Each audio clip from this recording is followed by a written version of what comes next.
Hello.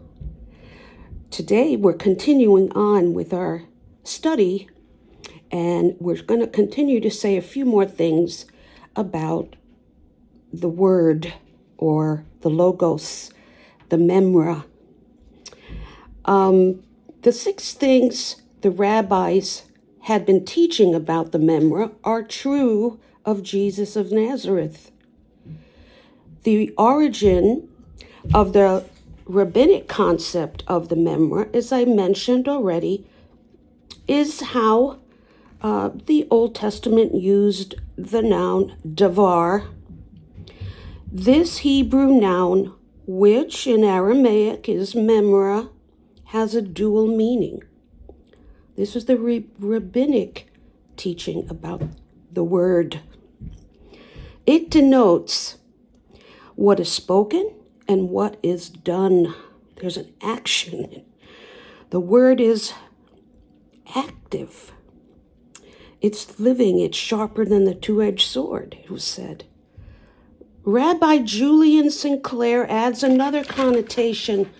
Davar means word, in quotes, and it also means thing. This fact reflects a deep facet of a Jewish worldview. Words are the creative energy of the world.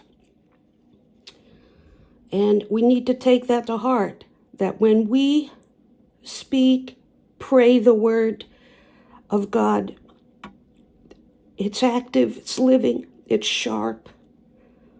Stand on it. It is our defense. It's a weapon, really. God spoke through words, and he brought the universe into being. In Genesis 15:1, the word of God is personified as a revealer. God revealed himself to Abraham by means of his word, logos memra. Here's a quote. After these things, the word of the Lord came to Abram in a vision, saying, "Do not be afraid, Abram. I am your shield and your exceedingly great reward." In Psalm 33, verses 4-6, describes the word of God as the agent of creation, as we already mentioned. But I want to read that to you. And I'm going to read this as Psalm 33, verses 4-6. For the word of the Lord is right, and all his work is done in truth. He loves righteousness and justice. By the word of the Lord, the heavens were made. In Psalm 147:15, the word, quote, runs very swiftly, thus being personified, and it accomplishes things. Now, I'm going to read that. Psalm 147:15. He sends out his command to the earth. His word runs very swiftly. In Isaiah chapter 9, verse 8, the Lord sent a word against Jacob, and it has fallen on Israel. That's a quote. Okay, the word is something God can send, and therefore it is distinct from God. I'm going to read Isaiah 9, verse 8. For as the rain comes down and the snow from heaven, and do not return there, but water the earth, and make it bring forth and bud, that it may give seed to the sower and bread to the eater, so shall my word be that goes forth from my mouth. It shall not return to me void, but shall accomplish what I please.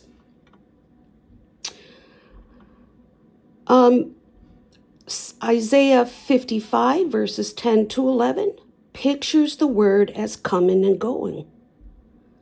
Isaiah 45, verse 23, the word goes out in righteousness. And according to Ezekiel 1, verse 3, the word of Jehovah came expressly to the prophet. These examples show that the word is sometimes identified with God, but distinct from God. It is the agent of creation and a revealer in some visible form, as in Genesis 15. From such Old Testament passages, the rabbis developed their concept of the Memra.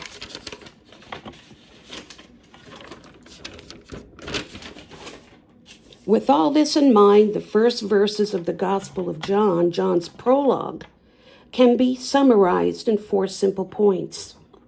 The Word, the Devar, the Memra, the Logos, came in visible form.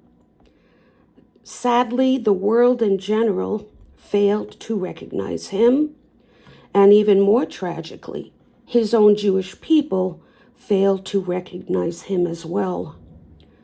But those individuals, both Jews and Gentiles, who did recognize him, are the ones who became the children of the Shekinah light and received their salvation from him, who is the agent of salvation. We're going to mention now a few aspects of John's prologue. We notice there is a conflict between light and darkness, John 1, verses 4 through 9. In Jesus and Yeshua, quote, the word was life, and the life was the light of men.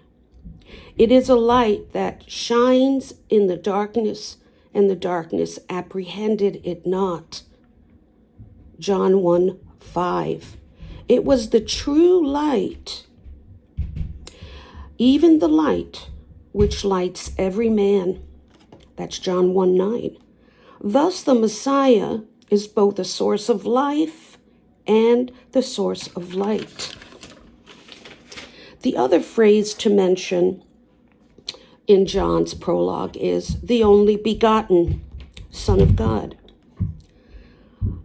And that's in John chapter 1, verse 8. Certain cultic groups that deny the deity of the Son often use that verse to show that Jesus has an origin. Being called the only begotten Son, they say, means that he could not have eternally coexisted with God. This is an example of interpreting Jewish literature with a Gentile mindset. The term only in only begotten does not necessarily emphasize origin. It can emphasize uniqueness. A good example is Genesis chapter 22, verse 2. God told Abraham to offer up Isaac. Quote, take now your son, your only son.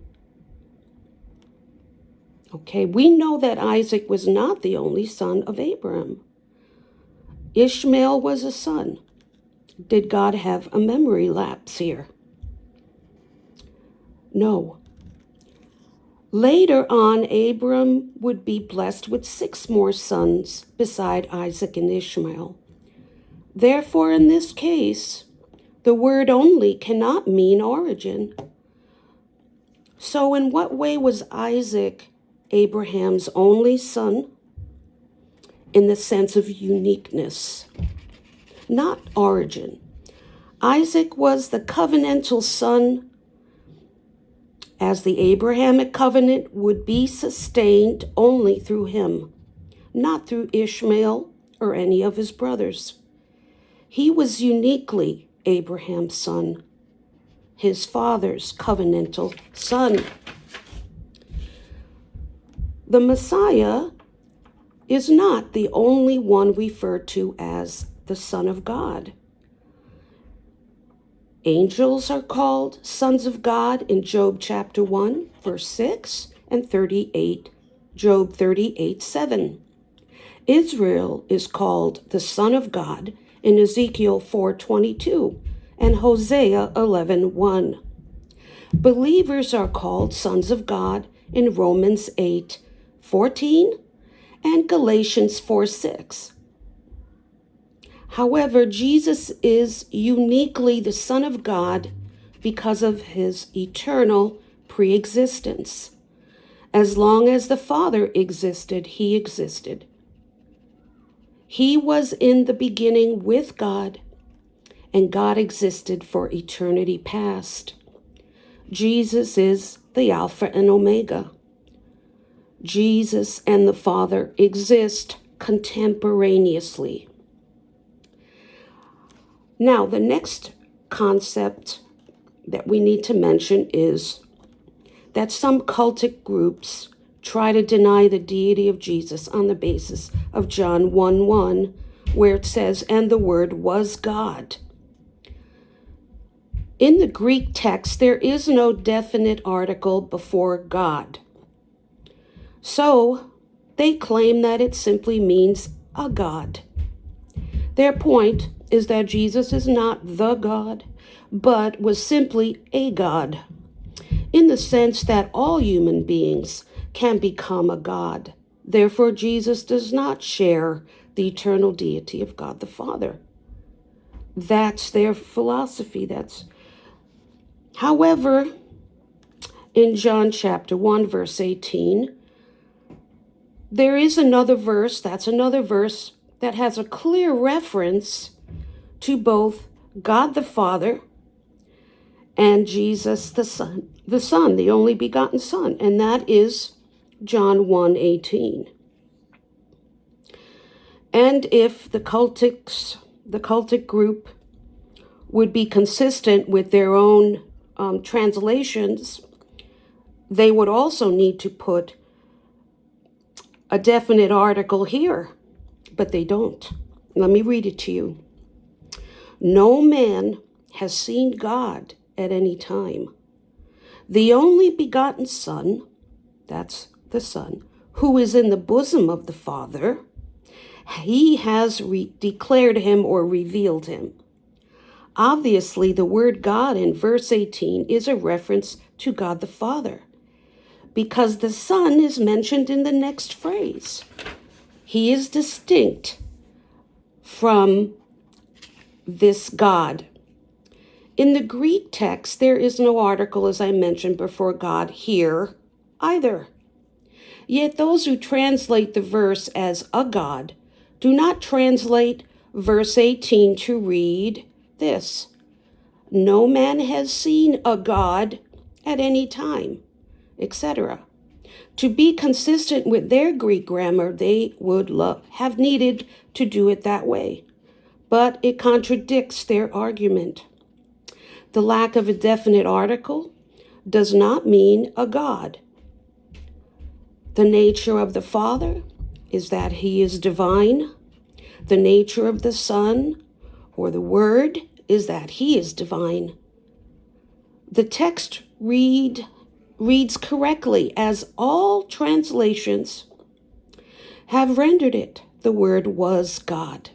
Therefore, all that is true of the divine nature of the Father is also true of the divine nature of the Son. I think I'm going to stop right there. We're done with John's prologue. And next we're going to discuss Matthew and Luke's genealogy. Thank you. Have a great day.